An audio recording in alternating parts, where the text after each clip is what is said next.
Today's podcast is sponsored by one of our favorite products, Almond Cow. We've been using it for well over a year, and I say we, mostly my husband Mark, who is mooing. Honey, what are your thoughts about Almond Cow? This is the Moo Man. He's back. I love the Almond Cow because we know how great it is. Anything that you could make a plant-based milk with, you're set. And I just have it. I don't need to make that much. It's just sitting in the pantry. And then when we're ready, I just make it. It takes a minute. It tastes so good. It tastes so good. And for those of you who are thinking about it, let me tell you why. There are no added preservatives, any kind of artificial stuff. You put in it what you want. You can sweeten it to your taste. It is so easy to make, so easy to clean up. And it's pure gold. It really is. And they give you a lot of recipes on the Almond Cow website. You have the recipe, so you don't have to think, you don't have to go anywhere to find it. It's there for you. Yes, we love it so much. So if you're interested in getting your own, go check out the link or just go to their site, almondcow.co, and you can use code LARA, L-A-R-A, for extra savings. Go get yourself one and have fun.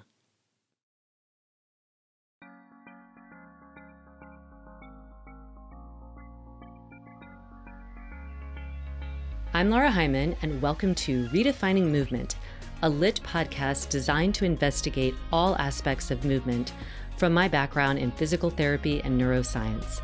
My mission is to help everyone find freedom through smarter movement patterns and compassion for ourselves and others, so together we can live our most uplifted lives, benefiting all beings. Welcome to Wednesday Q&A, where you all ask the questions and we answer. I am joined by my fearless, amazing, gorgeous, and intelligent co-host, Kristen Williams. Hey, Laura. Hey, everybody. And I am joined by our fearless leader, Laura We're Hyman. both wearing our Be All In, different Gosh, colors. we're twinning and winning. Yeah. We didn't Be even All plan that. In. Yeah. All right. Well, we have questions here. Let's dive right in.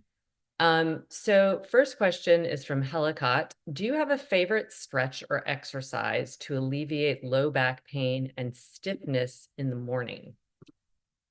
You know, Probably I a lot of definitely, people can relate. yes, a lot of people deal with this. You know, you lie in bed all night. Some people might move around, but for the most part, you're not stretching into positions of rotation. A lot of people are flexed, maybe in the fetal position, or a lot of people with back pain will sleep with a pillow under their knees, things like that. So, you know, for most of my patients, I like to give them, and even just clients, just like a little routine to get the kind of work the stiffness out. And the very first thing that I have people do is just bring in their feet flat. So you're on your back, bend your knees up with your feet flat, and just rock the knees from side to side. And keeping it in a comfortable range of motion, but that just sort of eases the thoracolumbar, like the part of your low back that attaches to the middle part of your back, eases it into some rotation, which is where a lot of us get stiff. You get some stretch in the side body. If you have space, you can even reach the arms out to the side and do that same thing. I have people do that for just a couple minutes or 20 or 30 reps. And then a cat-cow, you know, you can do that in your bed.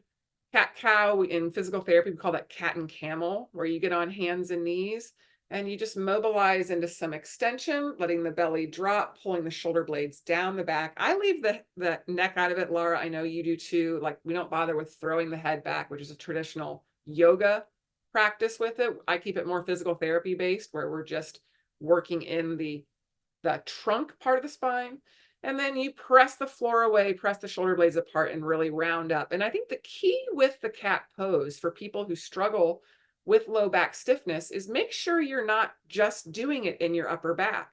Most of us tend to, it kind of looks like more like a roller coaster with a big hump in the upper back, and then we flatten out in the lumbar spine. I will tend to do that myself. So I really kind of sit my weight back towards my knees and my heels to get into that low back. So I get the flexion there, because most of us tend to bias into that arched back, anteriorly tilted pelvis, and we are stiff in the flexion. So, getting into that kind of shifted back, arching into the low back really helps to alleviate some of the stiffness. Now, and if you're somebody who might deal with some extending stiffness, like into the buttocks or the legs, I like to have people then, the kind of third simple exercise to do is to, sitting at the edge of the bed, do a little nerve glide. So a nerve glide, you'll extend one knee out. As you extend the knee out, if that feels too aggressive, you can lean the head back, which takes a little pressure off the nerves as they go down the back side of the leg. And then as you bend the knee, you can bring the head back up. But for most people, you can just bend and straighten that knee, kind of flossing that sciatic nerve as it runs down. That's going to get all the way up that fascia, up the back line, which can be tight on people. I do both legs, so maybe 20 of them on each leg. That's just a simple kind of 1, 2, 3 that can loosen up not only the joints, but also the connective tissues. And you're working a little bit of the core as well. As you're doing those motions, they're not passive, they're active movements. So we're getting into the core for the first two, getting into the legs a little bit for the last one. Those are my kind of top threes that I'll give. Just sort of throwing it out there that you can't hurt yourself doing those for the most part. You don't want to push into any type of pain. What are some other ones you give, Laura? Well, I liked the cat cow, and one that I've given is that take a pillow and kind of stuff it between your thigh. If you're kneeling, stuff it between your thighs and your belly, and then, hinge back into your hips. So it's like a child's pose, essentially, going into that deeper part of the lumbar spine. And the pillow just gives you this sense of a little lift to stretch that back fascia. And then you can walk your hands to one side or the other and get a little bit of extra stretch on the individual left and right sides, and some side bending, if that feels good to be on your knees. I also like, getting some extension, because so many people do flex, and just like lying on your back, and even lying like a little bit like your head off of the bed with your legs straight out, and just opening the chest that way, but having some tone. And you can also have your knees bent, so it's like how we lie on our back, and put a block under the scapula just to get that chest opening. Because again, yeah, a lot of people are in this kind of extension pattern and get locked in the back, but on the other hand, they're also restricted a lot in the chest. So it's like this double whammy. The other thing I really suggest is like getting in. I'm never really concerned if people wake up with some stiffness, because it's so normal. But if you go in, take a hot shower, and you do some stretches in there, some reaching up, like trying to just open up your rib cage, because that's again a place that can get really compressed. So with some side bending and some rotation there. And then if you come out and within, 10 minutes, you're feeling much better, that's usually just like the residue. If this is something that you have throughout the day, then you do need to be doing more mobility exercises for your hip, for your thoracic spine, stretches for for lateral flexion, so that you just stay more mobile along the spine and rib cage during the day. But if you wake up stiff and it does go away pretty quickly, getting some heat through movement, heat through like a shower, then I wouldn't be too concerned. But those are some things that you can do. We also have a wake up series on the Lit Daily. And wake up is not literally like when you wake up, but it is great. We have a lot of people who do it first thing in the morning. They're 10 minutes, and it's made to be kind of slow and really trying to get some bigger movement patterns and get you a little bit more gooey. But you can wake up anytime. Like it could be like, I need to wake up after sitting at my desk for 4 hours. So just check that out as well, because that just might give you some ideas of like what you can do on the bed, and then getting on the ground, and going and taking your shower and seeing if that heat helps. I love that. Makes me Yeah. want to hop in the hot shower right now. I know. So good. All right. You have a question? Yeah. Our friend Jess Hensley wrote in, and she said, as you know, I recently developed a stress fracture in my fourth metatarsal, and that's her fourth toe. I healed quickly, but was quite surprised when it happened, as I thought my feet were relatively strong. I've had my lit practice for years, and I run, hike, strength train, and do lots of plyometric work. I suspect rucking on the treadmill and my minimalist shoes contributed to the fracture. What are your thoughts on footwear for these activities? I love the wider toe boxes and the zero drop on my shoes, as it feels so much more natural and well aligned in my movement. But guessing I need some extra cushioning for the bones, especially when adding weight with the ruck. P.S. I run in regular sneakers, not minimalist. Thanks, Jess. What do you have to say about that? Well, there's a couple of things. I'm so glad she gave us all that information, and that really helps, like when anybody's writing in, to give all those details, because my first instinct is she's doing three things, and one of those three things, or all of them, or two of them, could be bothering her. It's walking on the treadmill, adding weight, and then using the minimal shoes, which she doesn't use when she usually runs or hikes. While I love the treadmill, it is different. It is different than walking on the ground. You're not using the full spectrum of your, because the treadmill is kind of pushing you along. So my gut instinct is I probably wouldn't ruck on the treadmill. I would really ruck, because the rucking is, again, if people aren't familiar with it, it's adding weight in a particular pack. So it's not just a backpack and adding weight. That's just a backpack with weight, or hiking with weight, which, you do with a backpack, and it can be similar, but the rucking plate is right up against your body. So the idea is that plate is giving more of an axial load down through the spine into the pelvis, and then down all the way into your feet, and then back up again. So with a treadmill, I don't think you're not getting the same ground reaction force you're going to get walking. So that would be the first thing. I'd be like, keep rucking, but don't ruck on a treadmill. Because it's just treadmills are great as a way, like if you need to just move a little bit, create some heat. Some people do like they put their typewriter up there. I did that for a while during the pandemic, just to have meetings while I was moving, just to keep. But I don't really count that as a form of walking like I would walking or hiking, because it is a different, like you're just not utilizing the same push off, the same responsiveness of the ground. So I would say, like on the treadmill, say, oh, you want to walk on the treadmill because sometimes you just don't have time to go out, or it's raining, or like cold weather or something. That's fine. I would just probably use your regular shoes for that you're used to using, and not add the load of the backpack, the ruck.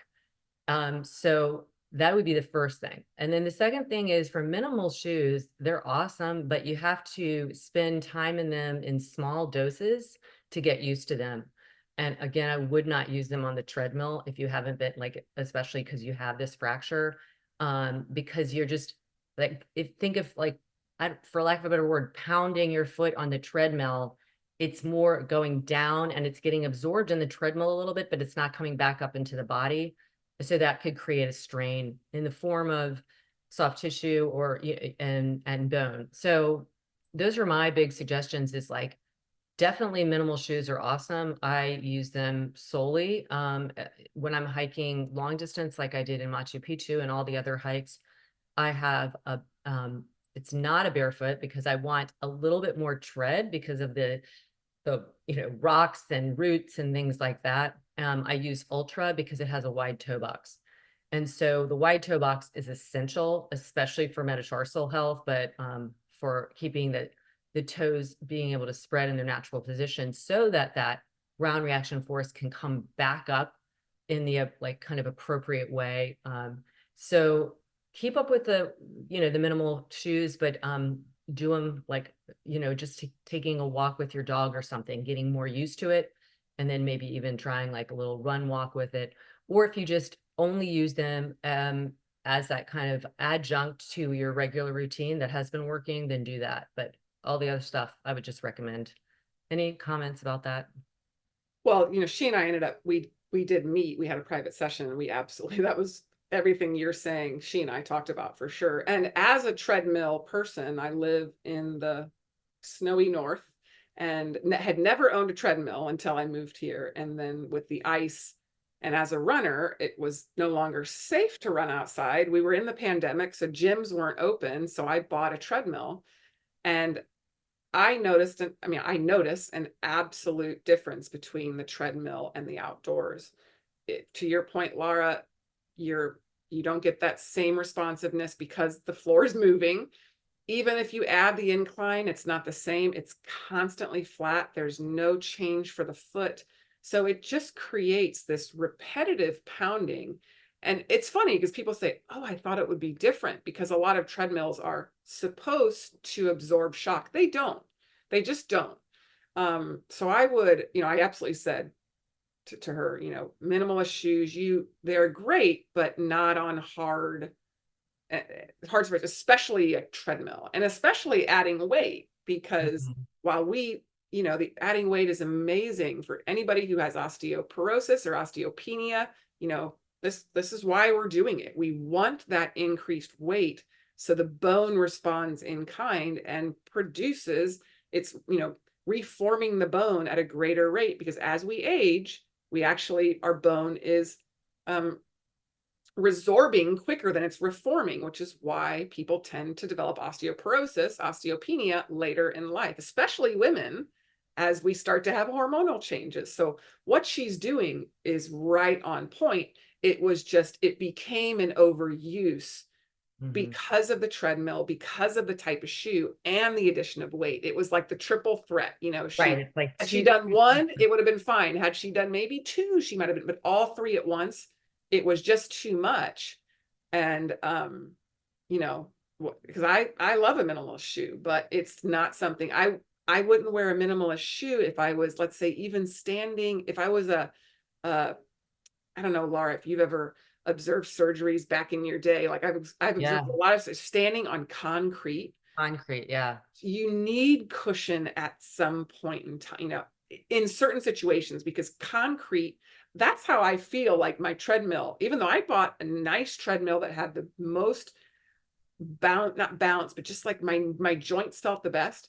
I am so happy that it's spring and summer coming up, that I'm in the springtime right now and I'm back on the road. I look at my treadmill and I'm just like, ugh, because my joints feel better all the way up the chain. It's really true. Yeah.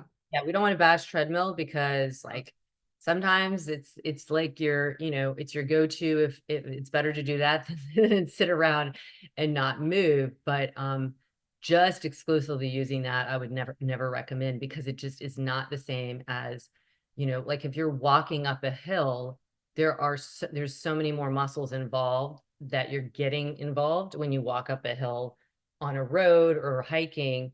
When you're walking on the treadmill, you're like increasing your cardiovascular endurance, and that's awesome, and health, but it's not the same for your muscles at all. Yeah, that's a good one. Okay. Surprise! For a very limited time, we are offering our online Lit Daily platform for only $1 a day, because we really believe that when you're feeling more at home in your body, you're going to feel more lit up in life. Our online platform has over 500 classes for every level, all intensities, including things for mobility, strength, flexibility, stress relief. Overall, I'm so excited to offer this to you. So go take hold of it and share it with some friends. So kind of like piggybacking a little bit on that, this woman was really sweet. She was like, her name is Sally. Hold on, let me get it. Sally PR 389. She was saying, can you give me advice on how to balance exercise with all the other activities and responsibilities in life? And the reason I say that's a piggyback is, it's this idea of like, we're trying to fit things in, like whether it's the treadmill or whatever, but I want to hear your advice first, and then I'll say some more. No, and this is so hard. This is probably, Laura, I think you'd agree, the number one thing we hear as fitness professionals, as physical therapists: I just don't have time. And trust me, I get it. if you are not a morning person and able to, like the way I always did it was, I mean, I got up this morning at 4:30, because I'm teaching at 5, but even before I was teaching, I would get up at 4:30 to be on the road running at 4:45 or 5 to get my training in. And so I was scheduling it in, and that's so much easier said than done because I've always been a morning person. I am so light sensitive that I was waking up at 4:30 anyway because I'm on the Eastern, end of the time zone. So it's getting light really early. So I'm lucky in that. And if you're unable to do that, if you're not a morning person, maybe you can do it in the evening, which is really hard for people because they've worked a long day. Maybe you've got children. That's the last thing you might want to do. You just want to crawl into bed and read a book. So, just know that this struggle, you're not alone in it. What I recommend is finding ways in your daily routine to fit in small bits of movement. So if you have a desk job, set a timer and every hour stand up and do, even if it's 2 minutes of movement. If you can do 5 minutes, great. That can be some side lunges, some squats, some side squats, some just movement of your arms, walking. To your point, talking about the treadmill, if you work from home, get something where you can do your work and move. If it's not a treadmill, it can be a ball that you sit on and you bounce. If you can't do that, I'll even, like, for long drives, I had a long drive this weekend, I would just be sitting there like squeezing my glutes. If you watch me, I'm kind of bouncing up and down a little bit just to move my muscles. And that's not going to necessarily take the place of exercise, but stagnancy, our bodies weren't created to be stagnant. Our bodies were not created to stay in one place. We were made to move. So if you can't exercise for a period of time, we need, for the sake of our body, to decrease the effects of aging. To actually age backwards is through movement. So, we've got a ton of short classes on lit. If lunch breaks, my 5 a.m. Central, 6 a.m. class, a lot of the Euros will join because it's on their lunch break. So they do it at lunch, and maybe they only join for half, so they aren't doing the full thing. So, picking a shorter thing just to get some movement in. You can do something that doesn't have to be super sweaty. I definitely, when I didn't have time to work out before, when in a different stage of my life, I would hop on at lunch. I would jump in the shower really quickly for a body shower. And so I've always prioritized exercise because it makes me feel good. But I do think I'm unique in that, Laura. You're the same way. We both just really enjoy exercise. And I do think we're unusual in that. So it does need to be a conscious effort for a lot of people. What do you have to add to that? I love all of that. To your point, I would almost kind of reframe it, Sally. Exercise, like, sometimes has a burdensome type of tone to it, like, I gotta exercise, versus I need to move. I need to move more often. And yeah, like you, when I was working full time, before I went to grad school, I was working in a PT clinic, and I would have an hour lunch break, and I would go running for 45 minutes and then stuff down some food, quick shower off, and I'd be back and ready to go. And I needed that. We have to think of movement as your physical and mental health, your well-being. And so if you reframe it and, like, this is how I care for my state of being, like how I want to wake up, I want to feel content and purposeful. That is all derived from your body moving, because that's where we stimulate and create more energy, and get out of those stagnant ruts. Your brain responds to movement, so if you feel sluggish or overwhelmed or anxious, we know that the brain chemistry, even the brain wiring, all responds to movement. And so fit it in small doses, prioritize it, have like a timer, like Kristen said, also accountability. If you're like, I really need, if you're a young mom with kids, like get another young mom with kids and do something together. You could go to the playground and do stuff with your kids there. You could also, if you have a baby, put the baby down and do some, classes together, or even like by Zoom, or just schedule it. Like, this is your time and no one else will do it for you. That's kind of that's always the thread line. And so there's always going to be reasons that would make it difficult. I think that no matter who you are, whether you're like CEO and have 5 kids or you're just, we're always going to be right at the edge of our own overwhelm. And that is, that's different. Like, my mom is retired and but she still will feel overwhelmed. And I've just realized, like, we all have our points. It doesn't matter really there's no comparison. So, but you can handle overwhelm by moving and by just prioritizing yourself and thinking of it as a necessity, just like brushing your teeth or, taking a shower. It's like, you got to do this, and you do it not just for your physical, but also for your mental well-being.